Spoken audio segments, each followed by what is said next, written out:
Come on, work. Yes. All right. Okay.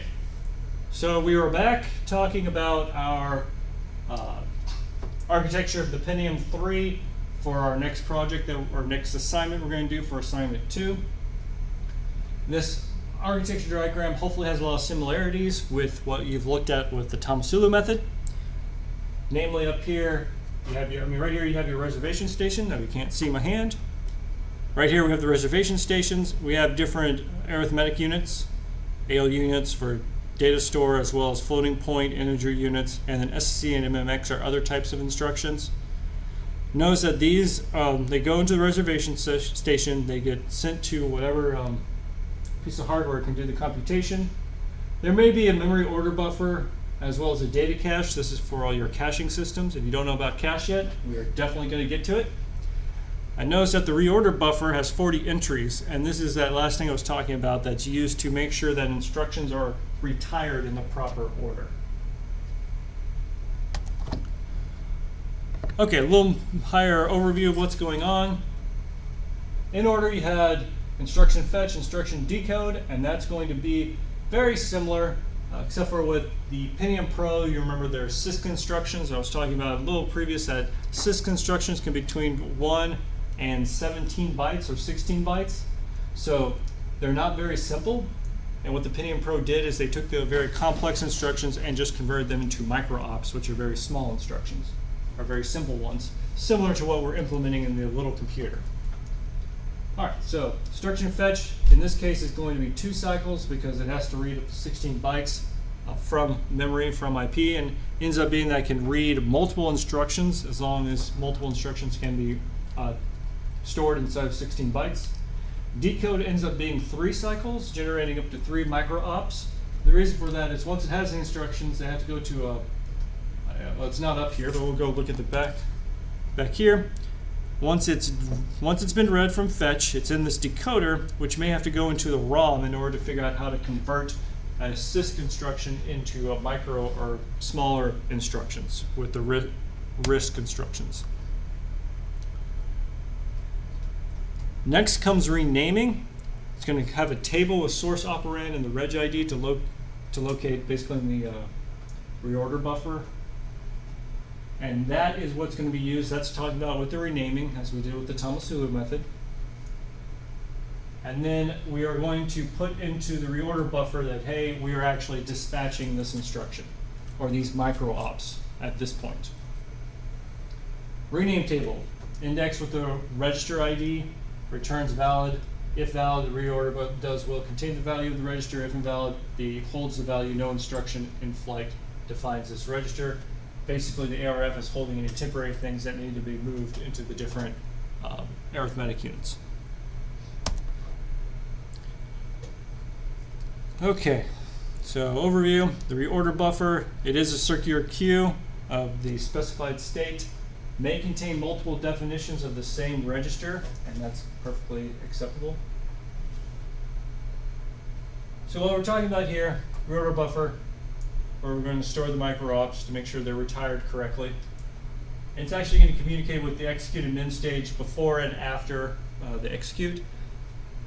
Now, let me go ahead and back up a bit just so this hopefully makes a little more sense. You fetch it, you decode it, you rename the registers so we can take advantage of Tomasulu's method of avoiding all the write after write errors and write after read errors. Then you allocate the instruction in the reorder buffer so we know what order these instructions need to be committed.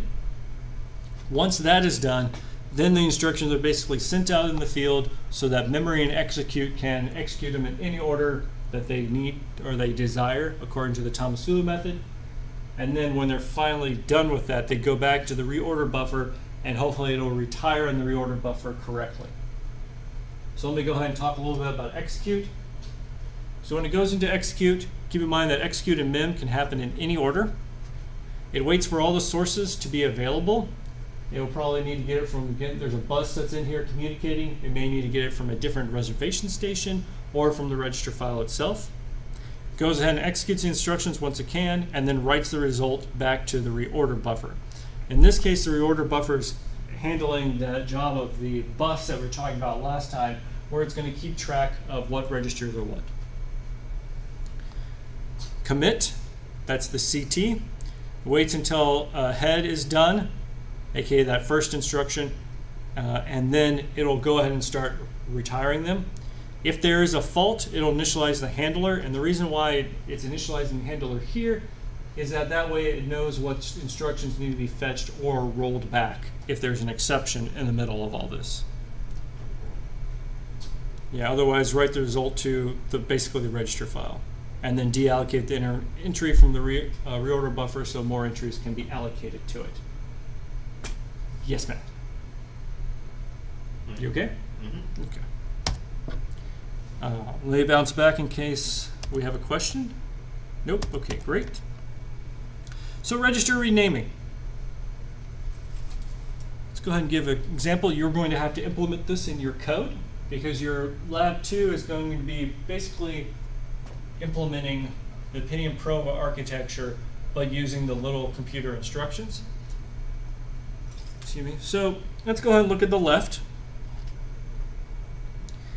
You have your program, and normally these are instructions, but let's say register 6 is going to be register 5 plus register 2, register 8 will be register 6 plus register 3, register 6 will be register 9 plus register 10, register 12 is register 8 plus register 6. Quick, Matt, what are the data hazards? Oh, you said what? 6 and 8 and 9. Wait, where's 9? This one up here. Well, so 6, right? Yeah. Because there's a read after write, so it needs to get the value from this guy up here before it can execute the 8, correct?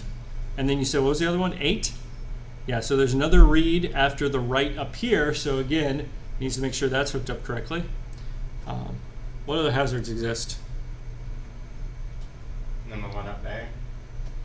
And you got the read after write hazard, so that's good. What were the other ones?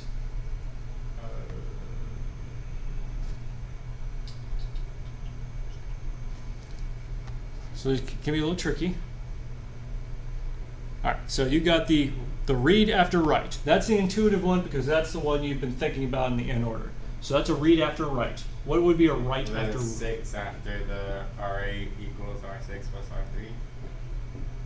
Yeah, so this is a write after read error because remember these instructions are executing out of order. So this instruction could have completed before the one previous, which would mean that this R6 may have a different value at the time. So that's another error or another data hazard right there, which is a write after a read. Okay, what's the other one? So you got read after write, you've got write after read, and the last one is write after write. Because if remember these two instructions right here may complete in different orders, so you want to make sure that this R6 is the one that's written to it and not that R6 up there. That's tricky. So that's another write after write. If that's confusing, make sure you review our previous slides or look up the different types of dependencies that can occur. Okay, so what is this going to do? Well, it's going to do register renaming. We're just going to say for the sake of argument, there are 1 through 12 are the different registers. It's going to rename register 2, this guy up here, to be physical program register 42. Great. And then it'll say register 5 is now physical 45. All right, and it's in use out there. Okay, great. And then R6 is going to be P52.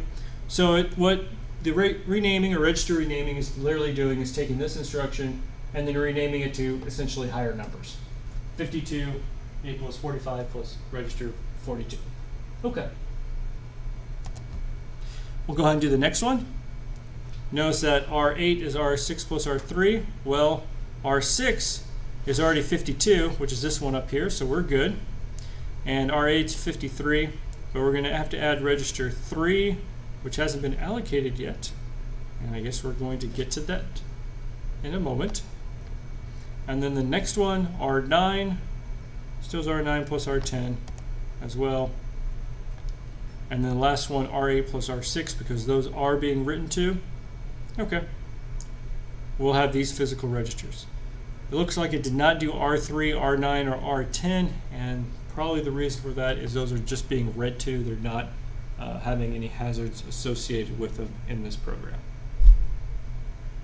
Okay. So it's giving different physical names to these registers.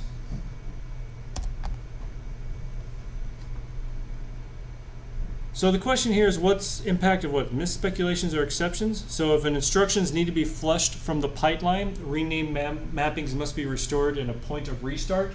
The idea is that if you're in the middle of these instructions, and all of a sudden an exception happened after this instruction but before that one, these two instructions may have already been committed, even though they shouldn't, well, they may have already been performed, but you don't want them to be committed when the instruction comes out.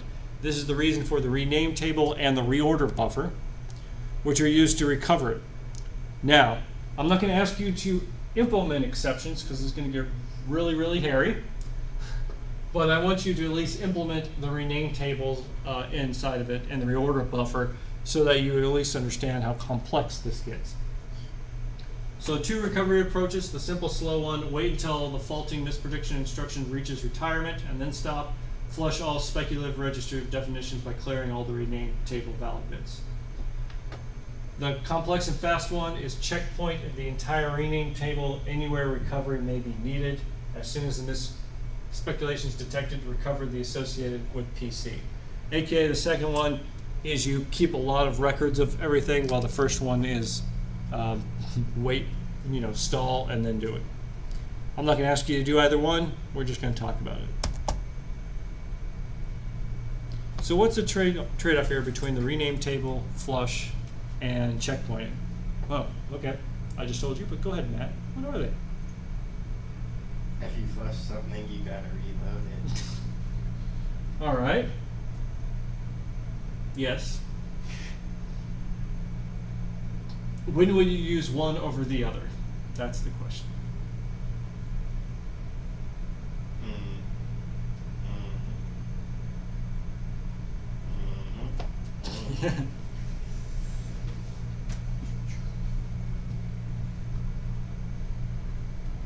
Which one's easier to implement?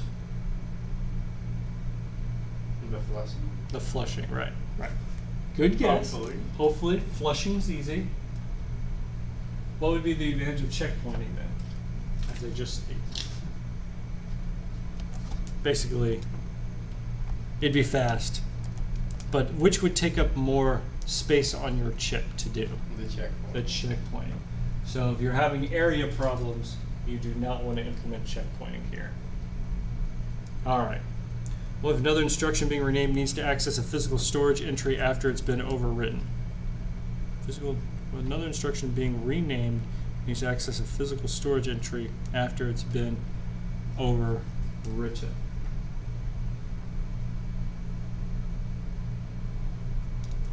Oh, so the instruction's waiting for physical storage, your disk, hard drive, after it's been overwritten.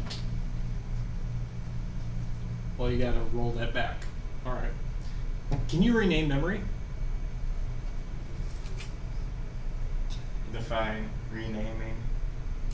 Well, over here, I'm renaming the registers, Mm-hmm. right? Giving them what we call a physical program or a P address. Can I do the same thing with memory? Values that are outside memory? Like physically there in the memory? Yeah. Here I'm just giving a different name for the register number. Could I give a different name for a value as memory address? I guess. Yeah, you can do the same thing. Of course, it'll take a far larger data structure to do this, but that's okay. It can be done. We're not going to do it. Okay, let's go ahead and step back a little, just so maybe a little more of this will make some sense, because I'm getting the feeling this is a little confusing. So again, we have fetch and decode. I think we've talked about that fairly well. We've talked about renaming a bit, and then remember, allocating is putting excuse me, the instructions into the reorder buffer. So one big point here is from instruction fetch to allocate to the reorder buffer is in order, just like your 5-stage pipeline. These are in order stages. They happen one after another. There's no looking ahead or anything. All these have to complete before it can be sent out to be executed in any order. So in other words, before it gets sent to execute in min, all the information about the instruction that we need has been written to the reorder buffer, and stored there in order. It's executed in order, and then it's retired from the reorder buffer in order as well, because the commit is only looking at the tail of the circular buffer, and it only commits them when it's finally ready. All right, reorder buffer, a circular queue of space may contain multiple definitions. I think I talked about this. Allocate, storage at the tail. Okay, sure, yeah. The allocate actually puts it at the tail, and then the CT retires it from the head. And then write back is when the final results are written to the register file, and then the ROB is considered ready, and then commit is where it waits until head is done. If there's a fault, figure out the handler, else write it to the architecture register file, and then deallocate the entry from the reorder buffer. Does it make a little more sense? The diagram stuff. Let's do it in a diagram. Okay. Now, dynamic instruction scheduling, which again you'll be doing. Oh, remember the reorder buffer? You had the PC of the instruction, the destination ID, maybe its value, and then is there an exception? That's what's stored up here. We're still doing reservation stations. So this is kind of hidden from the previous slide, so I'm adding it here so it will help you understand a little more. Reservation stations are associated with your execute and your mem, as well as write back actually. This is with the Tomasulo method, so same thing, we haven't changed anything. Associated storage indexed by the physical ID of the destination. Notice that's the physical ID of the destination, which is what comes from your register renaming. So it's going to use what's from your renaming. Contains, also value can contain the operand, and valid bits set when the operand's available. Great. Again, you're still going to, an allocate is going to allocate for the reorder buffer at the tail and allocate the reservation station. This means that both of these structures must have the space available in order for allocate to actually send the instruction out. The register stage up here, it's going to get the inputs from either the reorder buffer or the architecture register file, depending on where it needs to be. And then write the instructions, available operands into the reservation station. In other words, if it can get the value from the register file, it puts it right in there.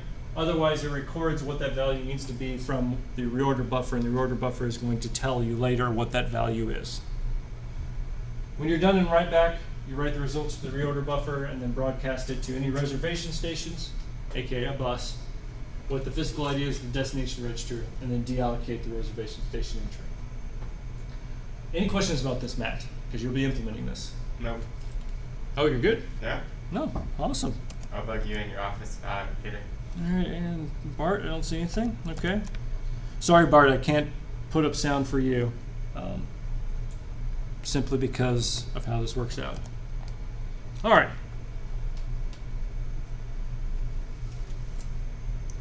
Okay, we're talking a little here. I don't know if this slide's that useful. We're just trying to show you that how, in this little section right here, is really the crux of the out of order simulator, because everything else is really just wrapping around it to set this up. I'll go ahead and back up real quick. Notice that we're just talking about these 4 blocks right here. Everything else is basically just trying to set it up. You know, first 3 is set up the instructions, get it ready to run and record it, and then you send it off into the wild. It comes back, and then you're going to try and commit it later on. So these 4 blocks are really the crux of this whole out of order simulator, for doing the work, I should say. And what's going on here is just to tell you, hey, look, when can we reservation station actually send it to a functional unit? Well, basically, your destination, or not just a reservation station, but if you need to update something, destination ID and result can go in and compare it to the different values, source and val, as well. Notice that these blocks are the reservation station, your 2 sources, the value, and if there's a destination ID. There's also, you might not be able to see this from the slide, but there is basically a valid bit saying whether the value is valid or not. So all the values must be valid first before you can send them off into execute and main. Notice we're going to have some selection logic, because what if multiple of these things are available at the same time? How do we determine which one should be executed before the other? Okay, you understand? Just breaking it down a little more. Okay, so I talked about a lot of the particulars here. I'm going to jump back a little more high level. There was, in the Pentium 4 era, which is what this came from, there was a huge,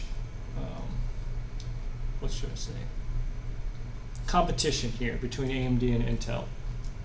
And one company went with the Brainiac solution, and the other went with the Speed Demon solution for their processors. And we're going to talk about a little about what this means. And it really comes down to window size versus clock speed. So what one company did,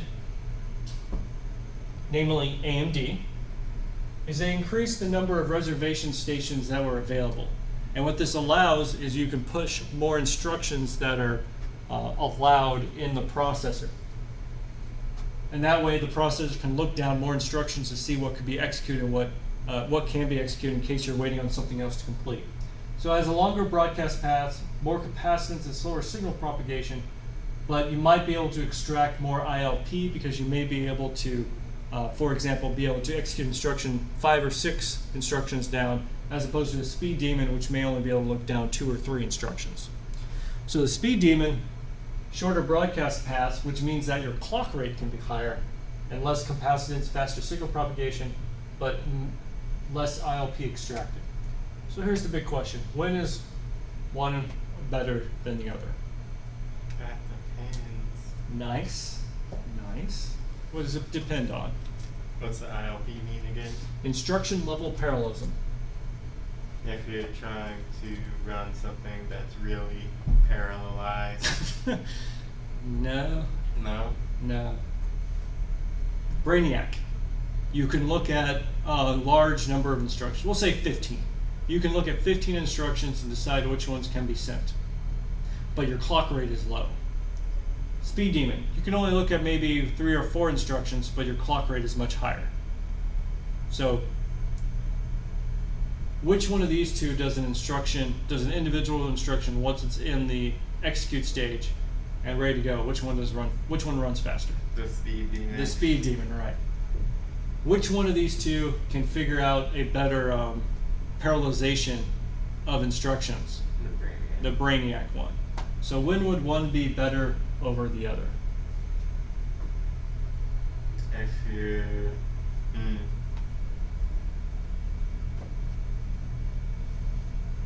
Does it have to do with the parallel thing? Oh, yeah, it's instruction level parallelism. Namely, you look at 15 instructions, which of them can I execute right now? Well, this one, slower, not as much ILP, you can only look at 3 or 4, but each instruction runs a lot faster. So the Speed Demon would need more code that's optimized for it, or? Yes, that's a good way to think about it, correct.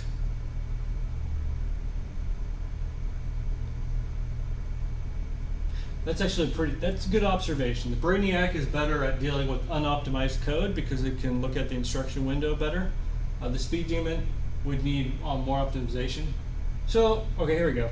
If your program had a bunch of ads, tons and tons of ads, and that was basically it, maybe a couple of branches, which one would run faster? The Speed Demon. The Speed Demon, yeah. The Speed Demon would definitely outclass it. If you're trying to do some serious number crunching, Speed Demon would probably win. If you're running most programs that are doing a lot of different things, multiply, SSE, doing a lot of branches, maybe loading in a lot of DLLs, and jumping all over the place, which one's going to win? The Brainiac. All right. So this was the big debate or big thing in the early 2000s between AMD and Intel, because at the time Pentium 4 had over 3 gigahertz clock, and AMD had about a 1 gigahertz, maybe 1.2. But they found out that a lot of times sometimes AMD would win, and sometimes Intel would win, and it really just depended on the situation. Is that clear? This is a really good piece of information to think about, but it's also important to drive home the fact that a lot of things inside of computer architecture are trade-offs. And it's not so much that one is flat out better than another.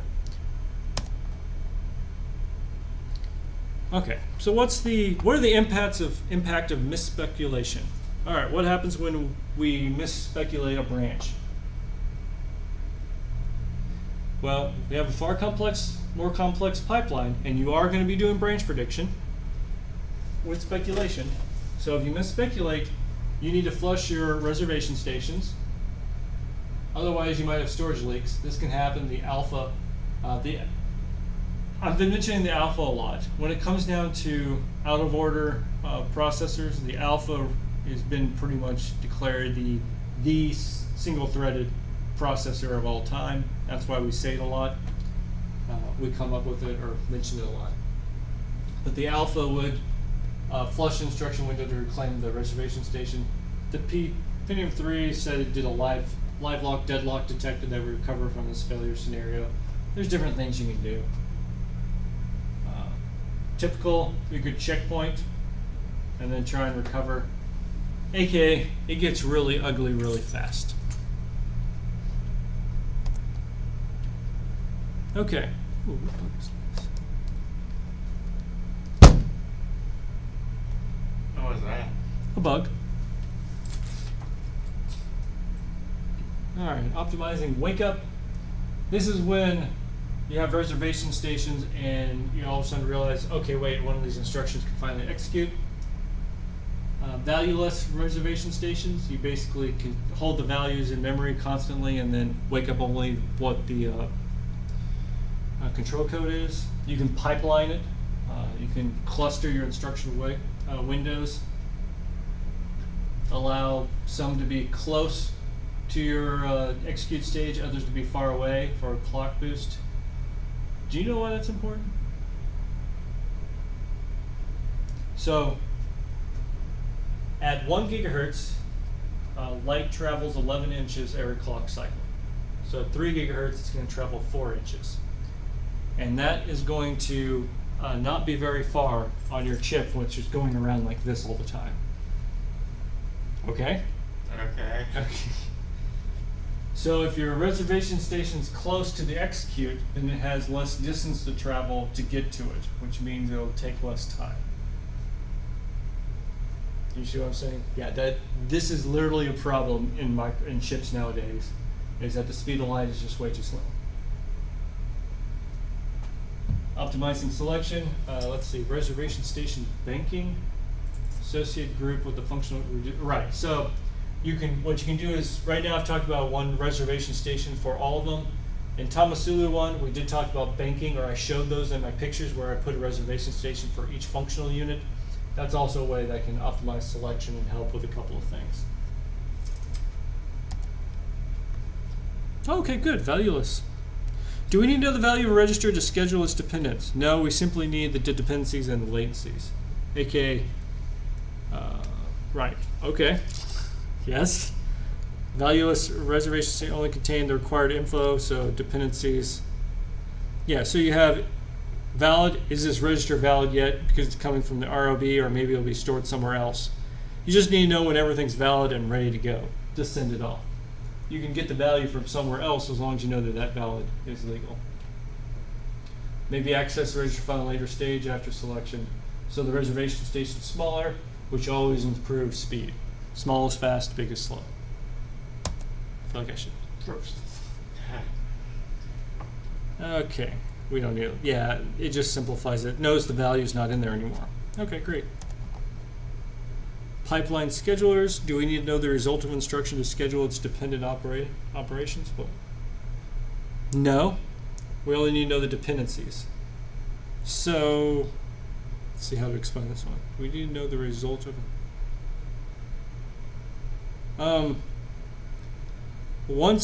no, we just need the dependencies and the latency. Namely, what this is saying is, do we need the result of the instruction to schedule another instruction that depends on it? All we need to know is how long it's going to take to get that result, and once we know how long, we can schedule accordingly such that that value will be available later on. So this kind of speeds it up a little bit with scheduling instructions.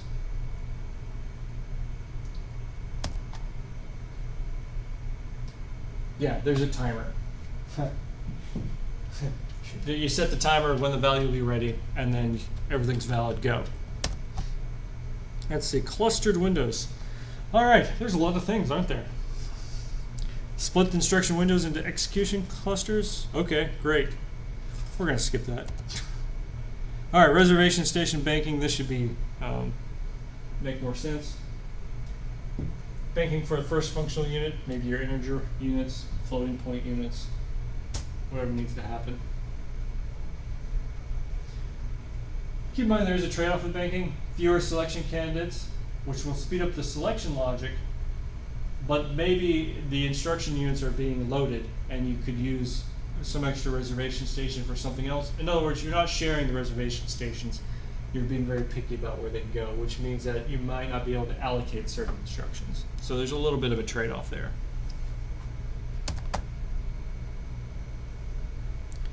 Oh yeah, that's a good question. If we didn't rename the registers, would the dynamic scheduler still work? How well would it work? Not as much. It would be terrible. We would have so much forwarding logic inside our processor, everyone would cry. Okay, we can deallocate the reservation station entries out of order, right, which improves utilization. Why not allocate them out of order as well?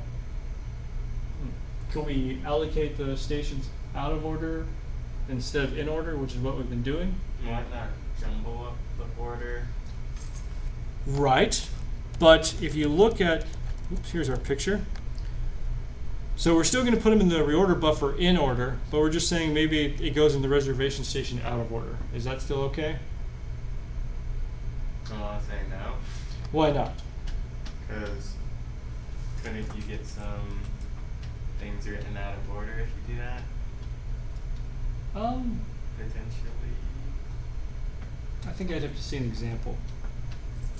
I think the point that we're trying to make here is the reorder buffer is making sure everything's kosher at the end. It's making sure everything happens in order at the very end. So the reservation station, if it's out of order, putting them in there out of order probably isn't that bad, but it might confuse a lot of the logic about who to select next. So you'd have to update how do we select the next one from the reservation station, but putting them in there in any order, it shouldn't be too bad of a situation, except for what if you filled up the reservation station of instructions that depended upon an instruction that was still being required. Yeah, something like that. So that would be an issue right there. So you have to be very careful about that if you did it out of order, which again would make it kind of problematic.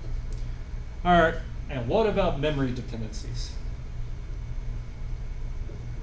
What's the problem with memory?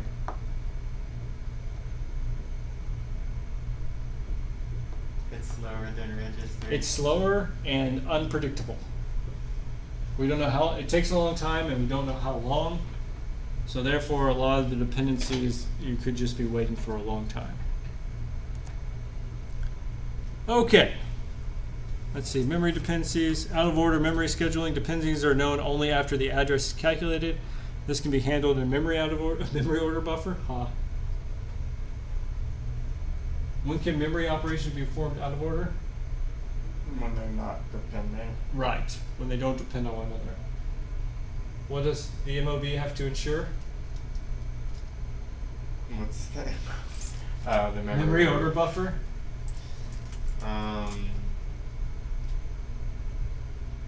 This is where diagrams would help.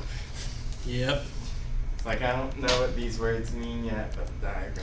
So we have what's this, what is the, let's see if any of this stuck. What is the reorder buffer for? That makes sure they're not out of order. Well, they're not committed out of order. Yeah. So what would a memory order buffer do? Make sure the memory's not out of order. Okay, there you go. It's the same thing.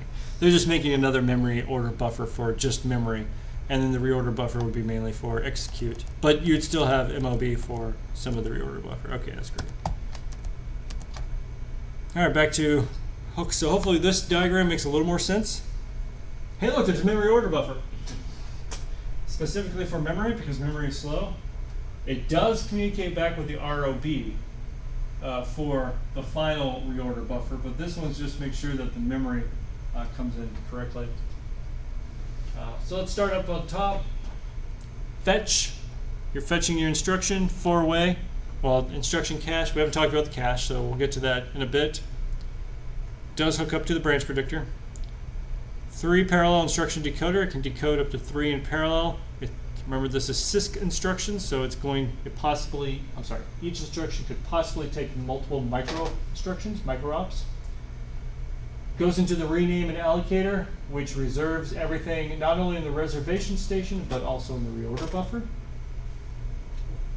Then when if there's available entries in the reservation station and the reorder buffer, then it gets sent out to the functional unit once those functional units are available, which is why you have fewer reservation station entries than your reorder buffer, because once they're in flight, they're usually cleared up here. Once they're working in these different operations, memory might need to do some reordering based upon how they're when they're being loaded. Make sure the order is correct there, as well as with your cache is what it really comes down to, and then back to your reorder buffer. Great. And there's your architectural register file. Okay, what happens when a branch mispredicts?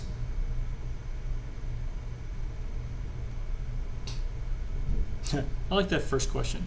When should a branch misprediction be recognized?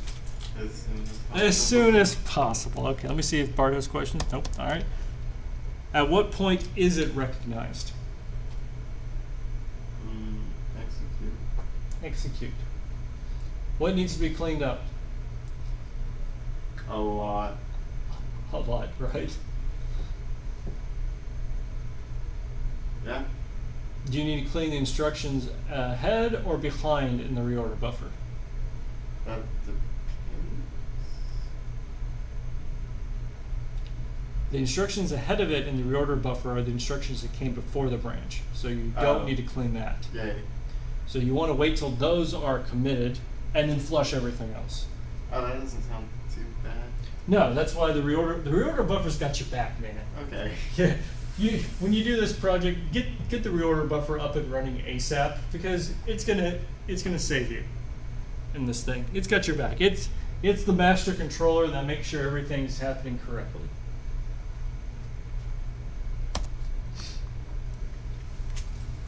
Alright, so structure that must be updated after a branch, the reorder buffer, right. Set tail to head to delete everything. That's after all the other instructions have retired. Rename the table, mark everything invalid because we gotta start all over. Free all the reservation stations. Why? Because they're trash. Because they're trash now, right. We didn't mean to do that. Free all the MOV entries, correctly handle any outstanding memory operations, so you may have to do some weird memory things with that. Hey, that's it. All right. And I guess that's the end of these slides. To the project. Back to the project.